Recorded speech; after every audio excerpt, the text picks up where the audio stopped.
దేవునికి లేదా ప్రజలకి దేవునికి మధ్యలో నలిగిపోవడానికి నీకు ఓర్పు చాలా అవసరం.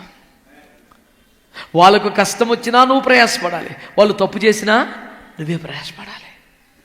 చాలాసార్లు సేవలు ఏమవుద్దో, మీరందరూ సంఘ కాపురులే కనుక మీకు తెలిసే ఉంటే ఈ బాధలు. సంఘంలో ఒకడు కొంచెం అడ్డగోలుగా అక్రమంగా ప్రవర్తించి ఏదో తప్పు చేయటమో, ఈ చర్చి మానేయటమో, సినిమాలకి వెళ్ళటమో, ఏదో చిన్న చిన్న తప్పులు పడితే నువ్వు బాధ్యత గల సంఘ కాపరిగా నువ్వు వాక్యం ద్వారా ఖండించి గద్దించి శుద్ధీకరిస్తావు.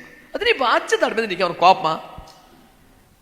నువ్వు తిట్టేవని చర్చి మానేస్తాడు. ఇప్పుడు సినిమాకి వెళ్ళినంత మాత్రం అక్కడ తిడతాడా? బోల్డ్ మంది అయితే అసలు ఇంకా చాలా చేస్తున్నారు, ఎందుకులే అవన్నీ. నేను ఇంకా నయం కాదు, అంతమందిలో పట్టుకొని తిట్టాడు, నా పక్కడు ఇట్టు చూశాడు నా ఇంకా అంటే వీడి సినిమాలకి వెళ్తాడని అంత ఫేమస్ అనమాట. పక్కన వాడు అలిగి చర్చి మానేశాడు. ఇప్పుడు పాస్టర్ గారు ఏం చేయాలా? అరే నీ సావును దత్తా నరకానికి వెళ్ళిపోతావు యూజ్లెస్ ఫెలో అనొచ్చా?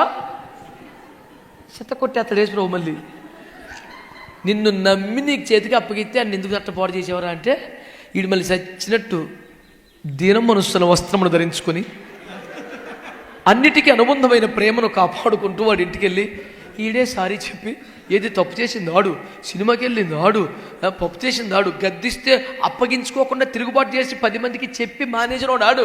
అయినా సరే తప్పు మనమే చేసినట్లుగా, నువ్వు ఇంద్రుడు రా, నువ్వు చంద్రుడు రా, నువ్వు సూపర్ రా, అసలు నువ్వు కాకపోతే ఎవడున్నాడు, నువ్వు బేభత్సం రా అని చెప్పి అన్ని చర్చికి తీసుకొస్తే అప్పుడు నవ్వుతాడు యేసు ప్రభు.